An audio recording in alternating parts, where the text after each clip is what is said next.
Mikel, you'll have been a teenager, I think, when the Arsenal-Manchester United rivalry was its absolute fever pitch back in the late 90s, early 2000s. How big an impact did that rivalry have on you, and did it make you think, I want to be part of the Premier League because of that particular rivalry that was happening then? Yeah, and you guys sell it so well, especially in Spain. You could see the tension and the rivalry and those individual battles that they were there as well that make the game really, really special. So obviously two massive clubs that they've been fighting at the highest level for so many years, and we want to try to have the best possible game to win it. All that they've been absolutely legends of this league. So that's what it makes it so exciting. Thank you. Thank you. Go to Jake from the Premier League. Hi. On Sunday then, against Manchester United, how different a side do you think you face from what you saw in the derby compared to perhaps before Michael Carrick took charge? We don't know. Every game is different. Obviously, at the end, the individuals are the ones that make the difference, or the ones that make the game in a certain way. And we're going to try to be ourselves, be very dominant like we always want to be, impose the game that we want to play. And regardless of what they want to do, we want to take the game in the areas that are very good for us. Other two strikers who are now back to partner Victor Gyökeres. Do you think that gives you confidence that he can get back to the form that he showed as to why you wanted to sign him in the first place, in front of goal? Yeah, it's a lot of things that have to happen for consistently being able to produce those performances and numbers. But we have different relationships around him as well, because Kai is a player that can play in the two attacking midfield positions. So we can vary in relation to the opponents, their behavior, and the game that we want to play. So that's very good.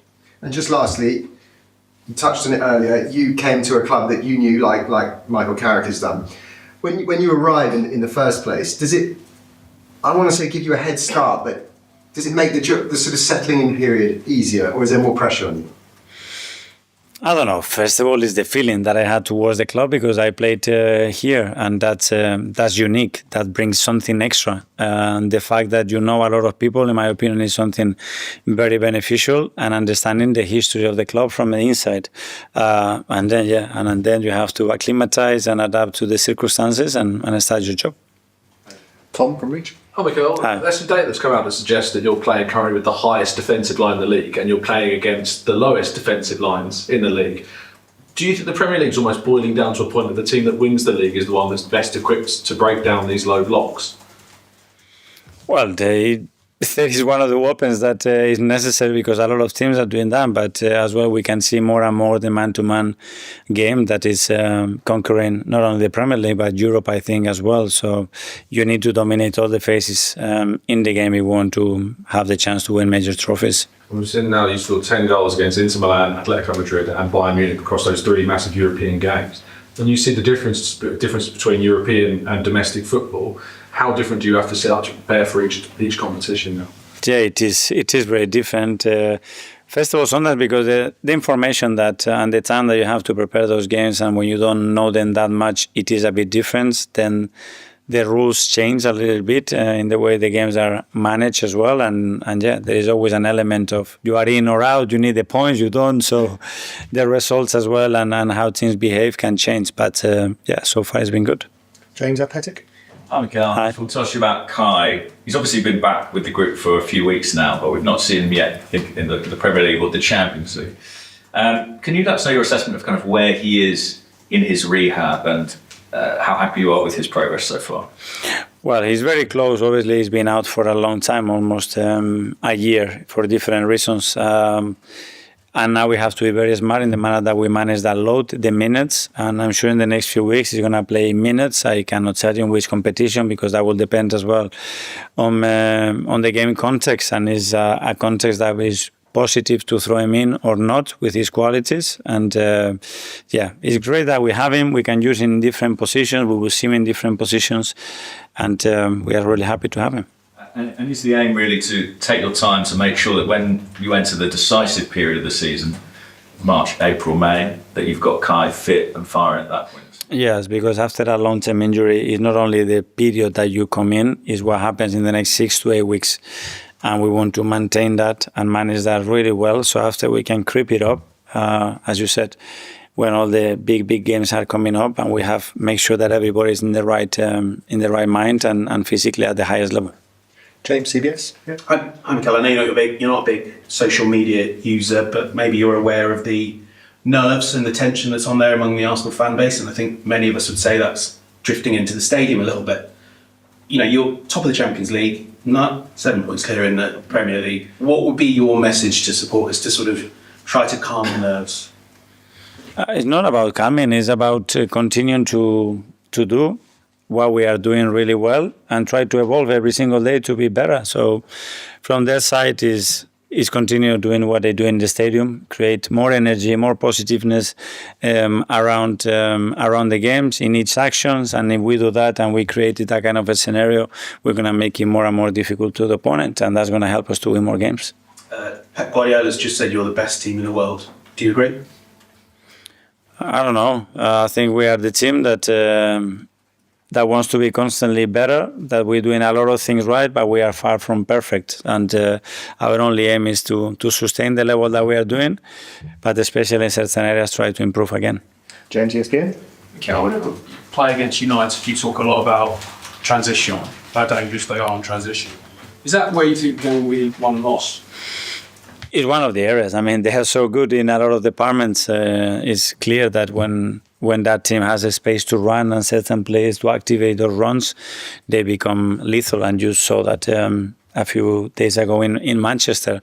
But they have a lot of attributes to cause you problems. But as well, like every team, they have their weaknesses as well.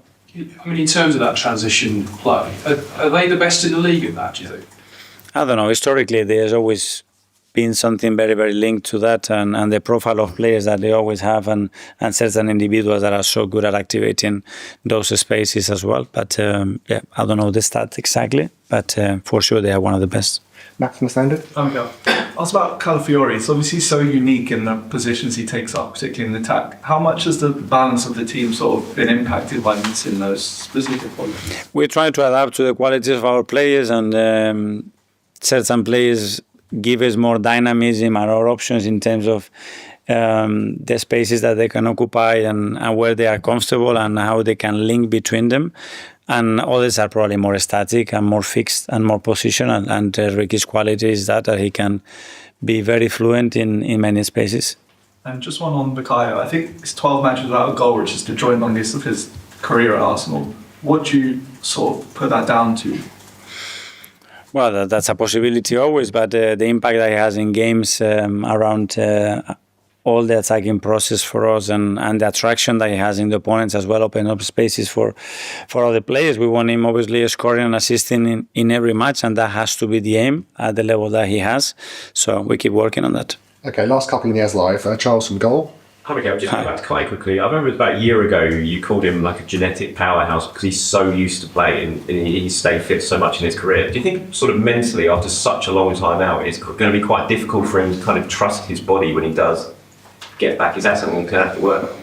I don't think so, because he's a player that has an unbelievable track record, and what happened, okay, it happened. And you have to go through that in your career at least once. You know, he's gone through that period that has enabled him as well to learn more about the game, about his body, and probably about how much he loves playing and how difficult is his life when football is not a big part of that. And he looks really, really hungry. And I'm sure we're going to see a very good version of Kai. Just quickly on Ethan, at a similar age in your career, you took a big move leaving Barcelona to go to France on loan. The experience that you spoke very fondly of, have you sort of used that and spoken to Ethan about that? Think that this time he spends there won't just be good for him on the pitch, but off the pitch as well in terms of learning experience? Yes, and not only me, but a lot of players that they have these kind of situations, and just understanding how he's going to feel, because when they talk about the opportunity and the clubs that are interested in you to go, the first thing is excitement. You are willing to play, you speak to the manager, he's very keen on you, and you're going to play at the weekend, and you're going to start a lot of games, and this is all very good. But one day you have to go, okay, pack your bags. This is the flight tickets, and you have to go to Marseille. And whoa, wait. And that is fear, is insecurity, is getting out of a place that has been really comfortable for him, around his family. But then this is the thing. At the end, you have to be thrown there into the sharks. in an incredible football culture and atmosphere and club, and it's going to make him so much good. And finally, Phil from PA. Hi, Mikel. And just going back to that comment from Pep earlier about Arsenal being the best team in the world. Appreciate probably don't want to say we are the best team in the world, but is it a big compliment to come from someone like him because he was your relationships were documented? Just to hear that, it must be give you a perspective of us.